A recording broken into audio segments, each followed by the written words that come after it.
The Tempest, a film by Jarman.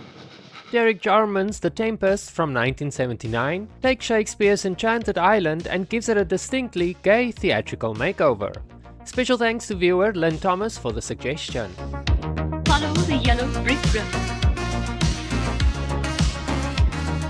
Vines with clustering bunches growing, plants with goodly burden blowing. Prospero, exiled Duke of Milan and master of the island, controls spirits, servants and the elements while plotting to confront the people who wronged him. But Jarman's real fascination lies beneath the Shakespearean machinery. The spirit says in a dream we're all bound up.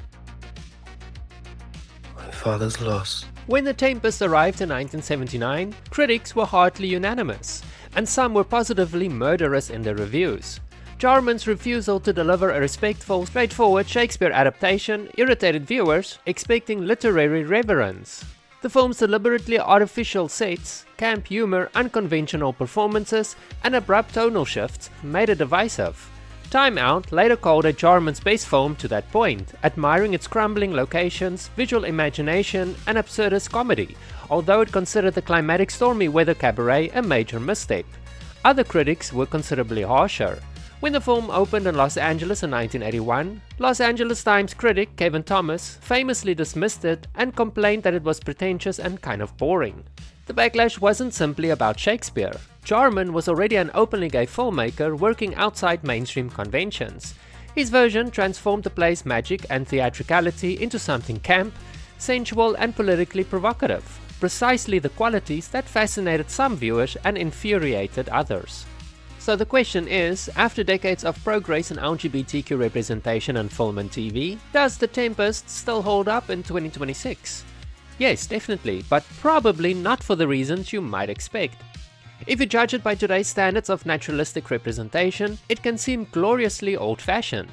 Nobody's going to mistake Jarman's Ariel for a modern, carefully researched character study. The film is theatrical, exaggerated, and unapologetically camp. Its gay sensibility isn't tucked discreetly into the background. It is practically wearing sequins and demanding another lighting cue.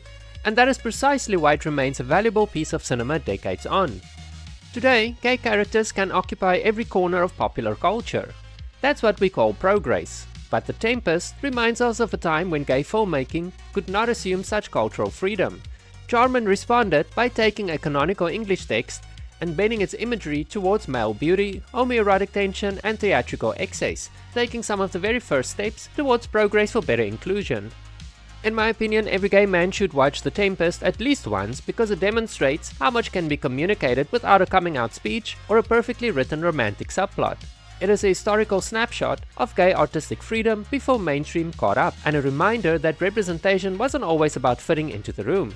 Sometimes it was about taking over the stage, putting on a ridiculous costume, and making the room look at you. Thank you so much for watching this video. If you enjoyed it, give me a thumbs up and a subscription would be nice. You can also check out some of the other great videos on my channel.